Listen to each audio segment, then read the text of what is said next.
The Lean Startup by Ries outlines a revolutionary approach to business development, focusing on the principle of lean manufacturing and applying them to entrepreneurship. Ries introduces the concept of validated learning, emphasizing the importance of building a startup in a way that minimizes wasted effort and resources. The book advocates for a systematic and scientific approach to creating and managing successful startups, and it encourages entrepreneurs to continually test their vision, adapt to feedback, and pivot when necessary. Ries illustrates this principle through real-world examples and case studies, demonstrating how companies like Dropbox, IMVU, and Zappos have effectively employed lean startup methodology to navigate challenges, and this helped them to innovate rapidly and achieve sustained success. At its core, the book challenges traditional notion of business planning and encourages a more interactive and customer-centric approach.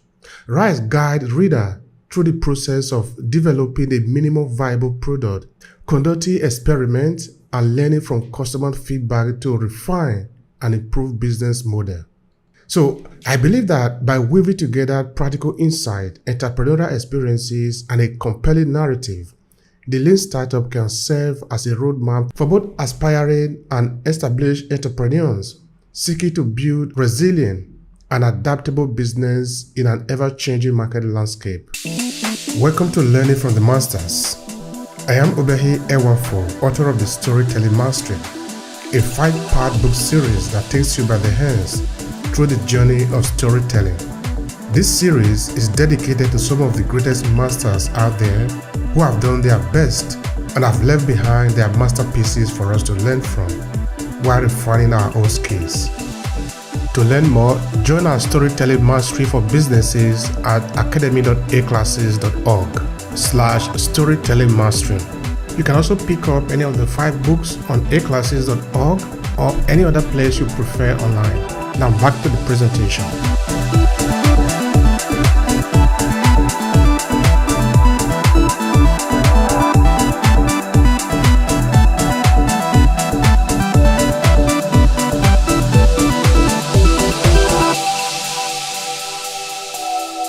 In the Lean Startup, one key lesson is the importance of embracing the pivot in your business strategy. A powerful instance of this is the story of IMVU, a 3D avatar-based social platform. Initially, the founder aimed to create a virtual world, but user engagement was low. By crafting a compelling narrative around the pivot, they transformed the company into a successful instant messaging platform centered around avatar. Now, what does this mean, you might ask? Well, it means that the only reason you are in business is to serve the people. This can be really very important in that you might have an idea of how best to serve your people or to serve your audience, as the case may be, but you are not that client. You are the provider of the service. And how to know whether what you are giving to the audience or what you are giving to your client is actually what they are looking for is to put it to test. Sometimes you will discover that what you have crafted as a product for them is not exactly what they are looking for. If you are intelligent enough, you will ask them what to do, or you will go to your drawing board and recreate your product in the way that it can satisfy their need. If you are not smart enough, you might continue doing that, thinking that they are the one not understanding you, whereas you are the one not understanding them.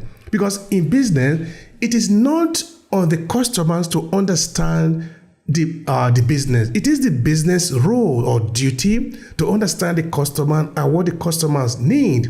Because the customer, in real sense, are the employer of the business. The business works for the customer. It is not the customer working for the business. I think this needs to be very clear.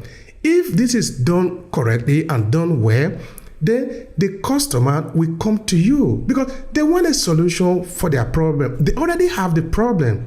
It is not you that need to give them the problem and give them the solution. What you provide is a solution to the problem that they have. Of course, I understand that through good marketing strategy, planning, and communication, you are going to help them understand the problem. But they must have the problem that you want them to understand.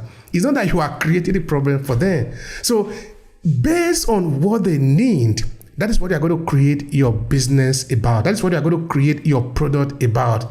You don't create your product and then sell it to them whether they need it or not. So that needs to be really, really very clear. Now, what is the application in business? Well, when faced with the need to pivot, tell a story that clearly communicates the why, how, and benefit of the change. Because again, you are working for the customer, your client. So use relatable character and situation to illustrate the challenges faced with the positive outcome expected. This storytelling approach helps customer, employee, and stakeholder to understand the evolution, thereby fostering a sense of continuity and purpose. You see, it's about them. If you put them at the center of the narrative, they will know because they are not stupid. The customer have become sophisticated entirely on their own. They can research a business and know whether that business is the right one for them. So I repeat, it is the duty and responsibility of the business to understand the customer. It is not the other way around. I think that should be clear. Now, number 2, build a minimum viable product. The story concept of the minimum viable product is centered around lean startup methodology.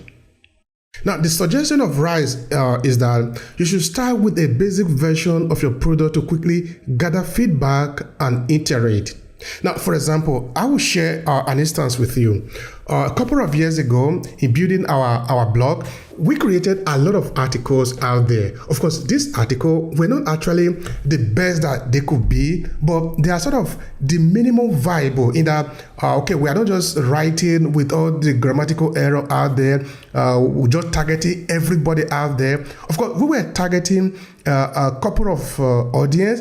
They were more wider as we were starting out because we want to understand who are these people that are going to benefit more from the content that we were creating in terms of the blog.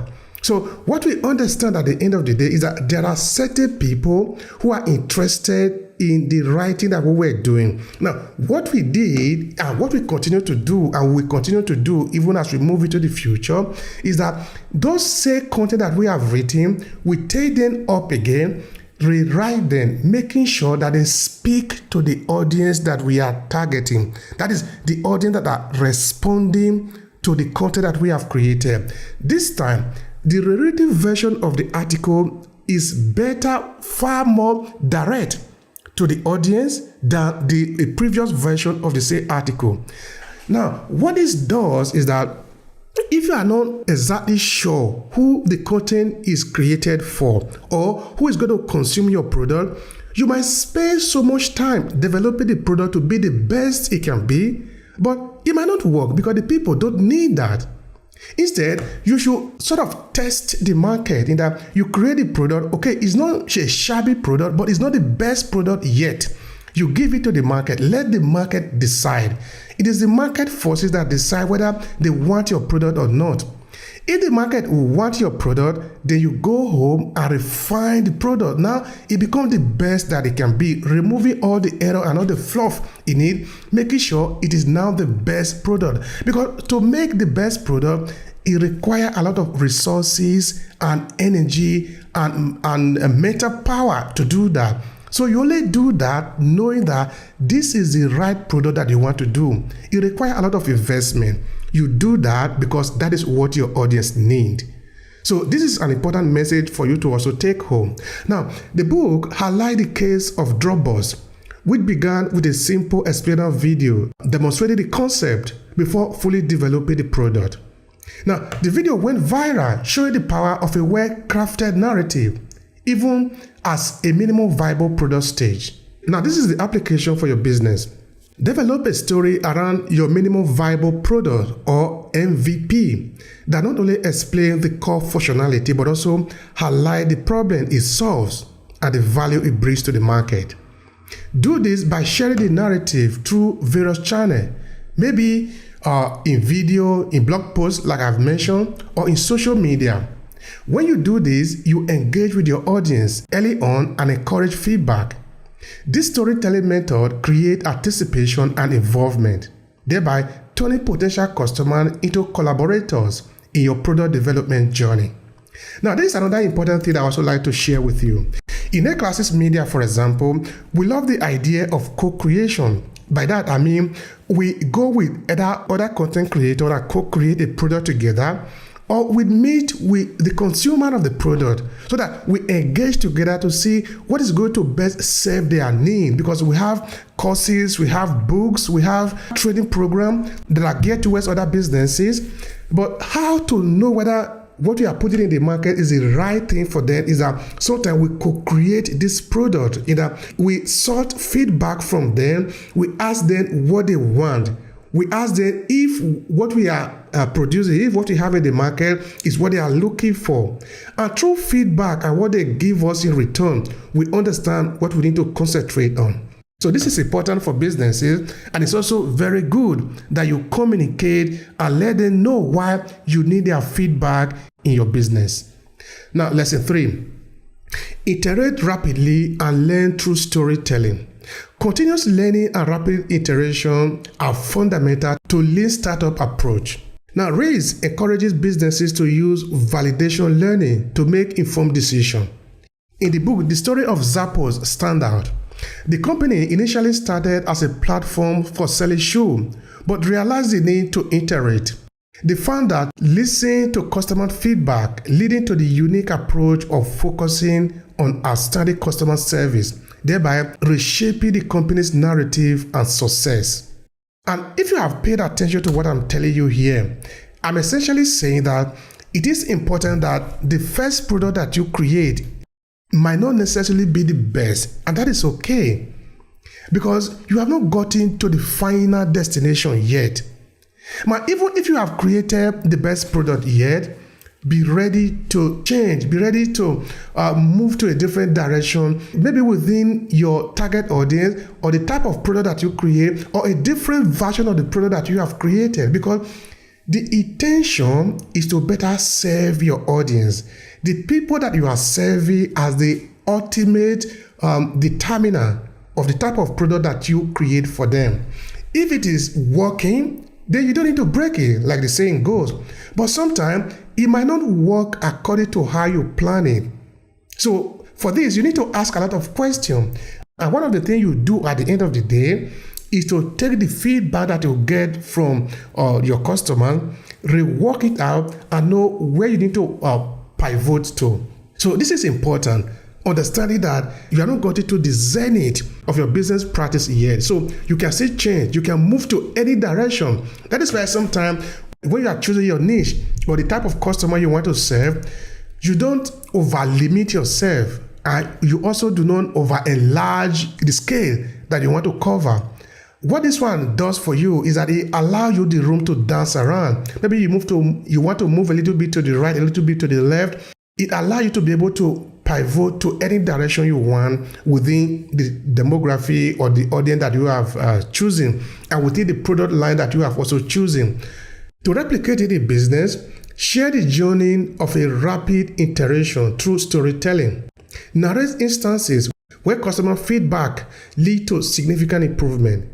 You could demonstrate this with showing how each iteration brought the company closer to its goal.